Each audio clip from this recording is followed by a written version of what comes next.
മത്തായിയുടെ സുവിശേഷം 18-ാം അധ്യായം. സ്വർഗരാജ്യത്തിലെ വലിയവൻ. ശിഷ്യന്മാർ യേശുവിനെ സമീപിച്ച് ചോദിച്ചു, സ്വർഗരാജ്യത്തിൽ വലിയവൻ ആരാണ്?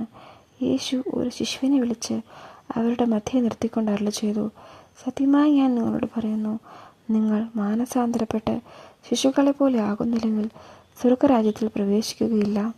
ഈ ശിശുവിനെ പോലെ സ്വയം ചെറുതാകുന്നവനാണ് സ്വർഗരാജ്യത്തിലെ ഏറ്റവും വലിയവൻ. ഇതുപോലെയുള്ള ഒരു ശിശുവിനെ എൻ്റെ നാമത്തിൽ സ്വീകരിക്കുന്നവൻ എന്നെ സ്വീകരിക്കുന്നു. ദുഷ്പ്രേരണകൾ. എന്നിൽ വിശ്വസിക്കുന്ന ഈ ചെറിയവരിൽ ഒരുവന് ദുഷ്പ്രേരണ നൽകുന്നവൻ ആരായാലും അവന് കൂടുതൽ നല്ലത് കഴുത്തിൽ ഒരു വലിയ തിരികല്ല് കെട്ടി കടലിൻ്റെ ആഴത്തിൽ താഴ്ത്തപ്പെടുകയായിരിക്കും. പ്രലോഭനങ്ങൾ നിമിത്തം ലോകത്തിന് ദുരിതം. പ്രലോഭനങ്ങൾ ഉണ്ടാകേണ്ടതാണ്, എന്നാൽ പ്രലോഭന ഹേതുവാകുന്നവന് ദുരിതം.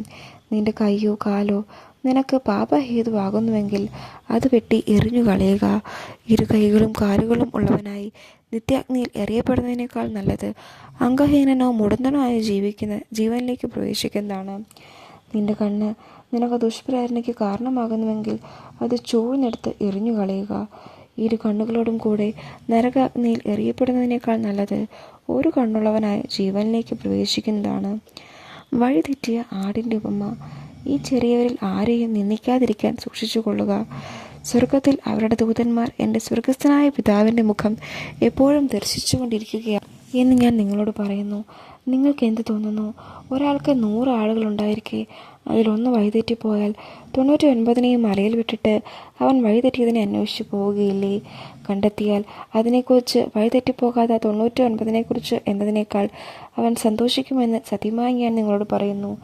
ഇതുപോലെ ഈ ചെറിയവരിൽ ഒരുവൻ പോലും നശിച്ചു പോകുവാൻ എൻ്റെ സ്വർഗസ്ഥനായ പിതാവ് ഇഷ്ടപ്പെടുന്നില്ല. പരസ്പരം തിരുത്തുക. നിന്റെ സഹോദരൻ തെറ്റ് ചെയ്താൽ നീയും അവനും മാത്രമായിരിക്കുമ്പോൾ ചെന്ന് ആ തെറ്റ് അവന് ബോധ്യപ്പെടുത്തി കൊടുക്കുക. അവൻ നിന്റെ വാക്ക് കേൾക്കുന്നെങ്കിൽ നീ നിന്റെ സഹോദരനെ നേടി. അവൻ നിന്നെ കേൾക്കുന്നില്ലെങ്കിൽ 2 or 3 സാക്ഷികൾ ഓരോ വാക്കും സ്ഥിരീകരിക്കുന്നതിനു വേണ്ടി 1 or 2 സാക്ഷികളെ കൂടി നിന്നോടൊത്ത് കൊണ്ടുപോവുക. അവൻ അവരെയും അനുസരിക്കുന്നില്ലെങ്കിൽ സഭയോട് പറയുക. സഭയെപ്പോലും അനുസരിക്കുന്നില്ലെങ്കിൽ അവൻ നിനക്ക് വിജാതീയനെ പോലെയും ചുങ്കക്കാരനെ പോലെയും ആയിരിക്കട്ടെ. സത്യമായി ഞാൻ നിങ്ങളോട് പറയുന്നു, നിങ്ങൾ ഭൂമിയിൽ കെട്ടുന്നതെല്ലാം സ്വർഗത്തിലും കെട്ടപ്പെട്ടിരിക്കും, നിങ്ങൾ ഭൂമിയിൽ അഴിക്കുന്നതെല്ലാം സ്വർഗത്തിലും അഴിക്കപ്പെട്ടിരിക്കും.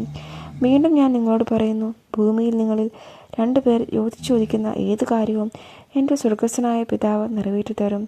എന്തെന്നാൽ 2 or 3 പേർ എൻ്റെ നാമത്തിൽ ഒരുമിച്ച് കൂടുന്നിടത്ത് അവരുടെ മധ്യേ ഞാൻ ഉണ്ടായിരിക്കും. നിർദ്ദയനായ ഭൃത്യൻ്റെ ഉപമ.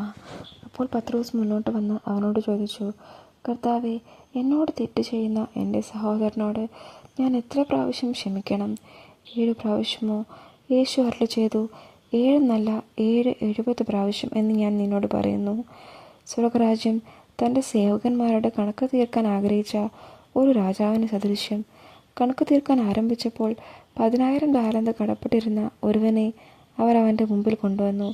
അവനത് വീട്ടാൻ നിർവാഹമില്ലാത്തതുകൊണ്ട് അവനെയും ഭാര്യയെയും മക്കളെയും അവൻ്റെ സമസ്ത വസ്തുക്കളും വിറ്റ് കടം വീട്ടുവാൻ യജമാനൻ കൽപ്പിച്ചു. അപ്പോൾ സേവകൻ വീണ് നമസ്കരിച്ചുകൊണ്ട് പറഞ്ഞു, പ്രഭു, എന്നോട് ക്ഷമിക്കണമേ, ഞാൻ എല്ലാം തന്നു വീട്ടിക്കൊള്ളാം.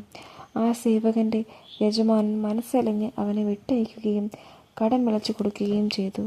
അവൻ പുറത്തിറങ്ങിയപ്പോൾ തനിക്ക് 100 ദിനാർ നൽകാനുണ്ടായിരുന്ന തൻ്റെ സഹസേവകരിൽ ഒരുവനെ കണ്ടുമുട്ടി. അവൻ്റെ കഴുത്ത് പിടിച്ച് ഞെരിച്ചുകൊണ്ട് അവൻ പറഞ്ഞു, എനിക്ക് തരാനുള്ളത് തന്നു തീർക്കുക.